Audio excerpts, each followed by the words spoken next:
പ്രിയപ്പെട്ടവരെ, സ്നേഹിതരോടുകൂടി എത്ര കാലം ജീവിച്ചാലും നമുക്ക് കൊതി തീരുകയില്ല. യോഹന്നാൻ 15:15.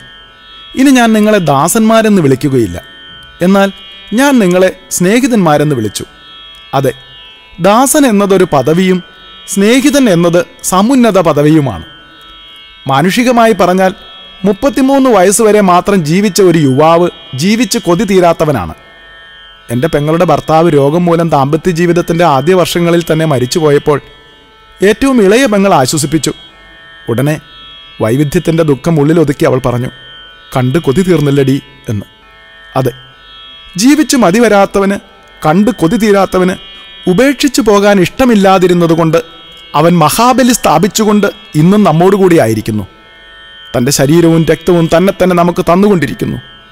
എന്നിൽ നീയുമേ, നിന്നിൽ ഞാൻ, ഇങ്ങനെ നാം, വാവാ യേശുനാഥ എന്ന ഗാനത്തിലേതുപോലെ തുടർന്നുകൊണ്ടേയിരിക്കുന്നു. ഇനി എന്താണ് മഹാബലി എന്ന സൂചന കൊണ്ട് വിവക്ഷിക്കുന്നത്? മലയാളിയുടെ മനസ്സിൽ തിരുവോണം മഹാബലിയുടെ ഓർമ്മയാചരണമാണ്. മഹാബലി മഹാവിഷ്ണുവിനോട് ആവശ്യപ്പെട്ടത് വർഷത്തിൽ ഒരിക്കൽ തൻ്റെ പ്രജകളെ സന്ദർശിക്കാനുള്ള അനുവാദമായിരുന്നെങ്കിൽ, ഇവിടെ കാൽവരി ക്രൂസിൽ തൻ്റെ മഹാബലി അർപ്പിച്ചവൻ പിതാവിനോട് ആവശ്യപ്പെട്ടത് നിത്യമായും തൻ്റെ പ്രജകളുടെ, താൻ സ്നേഹിക്കുന്നവരുടെ കൂടെ ആയിരിക്കാനാണ്. അതെ, തൻ്റെ കുരിശുമരണത്തിൻ്റെ നിത്യസ്മാരകമായി അവൻ മഹാബലി കൗതാശികമായി പുനരാവിഷ്കരിച്ചുകൊണ്ട് തൻ്റെ ശരീരവും രക്തവും നമുക്ക് നൽകി കടിച്ചു തിന്നാൻ.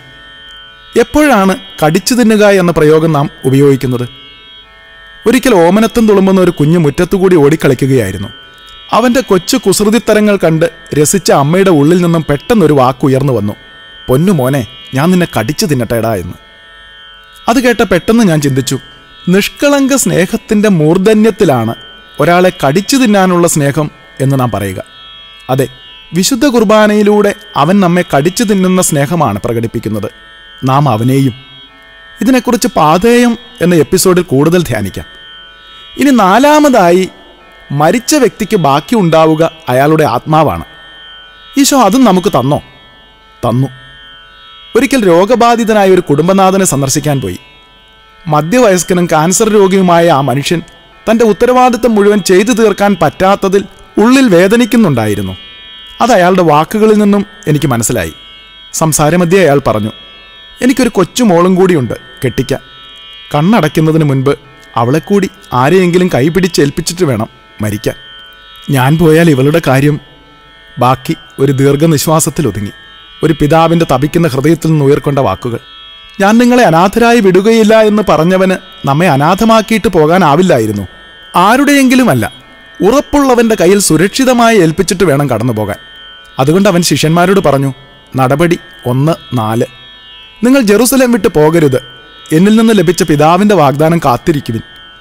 നടപടി 2:1, പന്തക്കുസ്താ ദിവസം സമാഗതമായപ്പോൾ അവരെല്ലാവരും ഒരുമിച്ച് കൂടിയിരിക്കുകയായിരുന്നു. പെട്ടെന്ന് ആകാശത്തു നിന്ന് കൊടുങ്കാറ്റടിക്കുന്നത് പോലെയുള്ള ശബ്ദമുണ്ടായി. അതവർ സമ്മേളിച്ചിരുന്ന വീട് മുഴുവൻ നിറഞ്ഞു. അഗ്നിജ്വാലകൾ പോലുള്ള നാവുകൾ തങ്ങൾ ഓരോരുത്തരുടെയും മേൽ വന്നു നിൽക്കുന്നതായി അവർ കണ്ടു. അതെ, ഏകമനസ്സോടെ അവർ യേശുവിൻ്റെ അമ്മയായ മറിയത്തോടും മറ്റുള്ളവരോടും ചേർന്ന് പ്രാർത്ഥനയിൽ മുഴുകിയിരിക്കുമ്പോൾ അവൻ്റെ വാഗ്ദാനം അവൻ നിറവേറ്റി. അവൻ്റെ ആത്മാവിനെയും അവൻ നൽകി, ബാക്കി വയ്ക്കാതെ. ഇനി അഞ്ചാമതായി, ഒരാൾ മരിച്ചാൽ അയാൾക്ക് ബാക്കി വരുന്നത് ഏറ്റവും സ്വന്തമെന്ന് പറയാനുള്ള അമ്മയെയാണ്. യോഹന്നാന്റെ സുവിശേഷം 19:26. യേശു തൻ്റെ അമ്മയും താൻ സ്നേഹിക്കുന്ന ശിഷ്യനും അടുത്തു നിൽക്കുന്നത് കണ്ട് അമ്മയോട് പറഞ്ഞു, സ്ത്രീയെ, ഇതാ നിന്റെ മകൻ. അനന്തരം അവൻ ആ ശിഷ്യനോട് പറഞ്ഞു, ഇതാ നിന്റെ അമ്മ. ജനിച്ചു വീഴുന്ന ചോരക്കുഞ്ഞിന് ഒരമ്മയുടെ ചൂടും ചൂരും പരിലാളനവുമാണല്ലോ ആവശ്യം. ഓരോ ക്രിസ്ത്യാനിയും വീണ്ടും ജനിക്കുന്നത് കാൽവരിക്കുരിശിൻ്റെ ചുവട്ടിലാണ്. അവിടെ ഒരു അമ്മയുണ്ട് നമുക്ക്. ആ അമ്മയെ അവൻ നമുക്ക് സ്വന്തമായി തന്നു. ദൈവസ്നേഹത്തിൻ്റെ തണലിൽ, നിഴലിൽ നമ്മളെ വളർത്താൻ. പിടക്കോഴി ചിറകിൻ കീഴിൽ തൻ്റെ കുഞ്ഞുങ്ങളെ എന്ന പോലെ അവൾ ഇന്നും നമ്മളെ നോക്കി പരിപാലിക്കുന്നു. അവളിന്നും ശ്രദ്ധാലുവാണ്. യോഹന്നാനെ പോലെ പരിശുദ്ധ അമ്മയെ നമ്മുടെ ഭവനങ്ങളിൽ നമുക്കും സ്വീകരിക്കാം. ആറാമതായി, ഇനിയും അവന് എന്താണ് സ്വന്തമായി ഉണ്ടായിരുന്നത്? പിതാവിൽ നിന്ന് ലഭിച്ച അധികാരങ്ങൾ. അതും അവൻ ബാക്കി വെച്ചില്ല. എന്തെല്ലാമായിരുന്നു അവ? 1, പിശാചുക്കളുടെ മേലുള്ള അധികാരം. മർക്കോസിൻ്റെ സുവിശേഷം 16-ാം അധ്യായം 17-ാം തിരുവചനം. വിശ്വസിക്കുന്നവരോടുകൂടി ഈ അടയാളങ്ങൾ ഉണ്ടായിരിക്കും. അവർ എൻ്റെ നാമത്തിൽ പിശാചുക്കളെ ബഹിഷ്കരിക്കും. വീണ്ടും മത്തായി 10:1 വായിക്കുക. ലൂക്ക 10:19. ഇതാ പാമ്പുകളുടെ മേലും തേളുകളുടെ മേലും ശത്രുവിൻ്റെ സകല ശക്തികളുടെയും മേൽ ചവിട്ടി നടക്കാൻ നിങ്ങൾക്ക് ഞാൻ അധികാരം തന്നിരിക്കുന്നു, ഒന്നും നിങ്ങളെ ഉപദ്രവിക്കുകയില്ല. 2. പാപമോചന അധികാരം. യോഹന്നാൻ 20:23. നിങ്ങൾ ആരുടെ പാപങ്ങൾ ക്ഷമിക്കുന്നുവോ അവ അവരോട് ക്ഷമിക്കപ്പെട്ടിരിക്കും. നിങ്ങൾ ആരുടെ പാപങ്ങൾ ബന്ധിക്കുന്നുവോ അവ ബന്ധിക്കപ്പെട്ടുമിരിക്കും. അതെ, പാപമോചനത്തിനുള്ള അധികാരവും അവൻ തന്നു. ഇനിയും എന്താണ് അവൻ തരാനുള്ളത്? അവൻ്റെ കഴിവുകൾ തന്നു. രോഗശാന്തിക്കുള്ള കഴിവ്. മർക്കോസ് 16:18. അവർ രോഗികളുടെ മേൽ കൈകൾ വയ്ക്കും, അവർ സുഖം പ്രാപിക്കുകയും ചെയ്യും. അത്ഭുത പ്രവർത്തനത്തിനുള്ള കഴിവും തന്നു. ഇത്രയും എല്ലാം തന്നിട്ടും അവൻ്റെ സ്നേഹം തന്നു തീർന്നില്ല. ജീവിതം തന്നു, ജീവൻ തന്നു, ശരീരവും രക്തവും തന്നു, ആത്മാവിനെ തന്നു, അമ്മയെ തന്നു, അധികാരങ്ങൾ തന്നു, കഴിവുകൾ തന്നു. ഇനി അവനൊരാഗ്രഹം.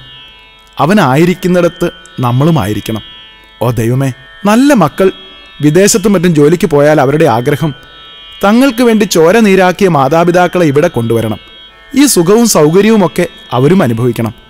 എല്ലാം ക്രമീകരിച്ച് അവർ വന്ന് മാതാപിതാക്കളെ കൂട്ടിക്കൊണ്ടുപോകും, തങ്ങളോടൊത്തായിരിക്കാൻ.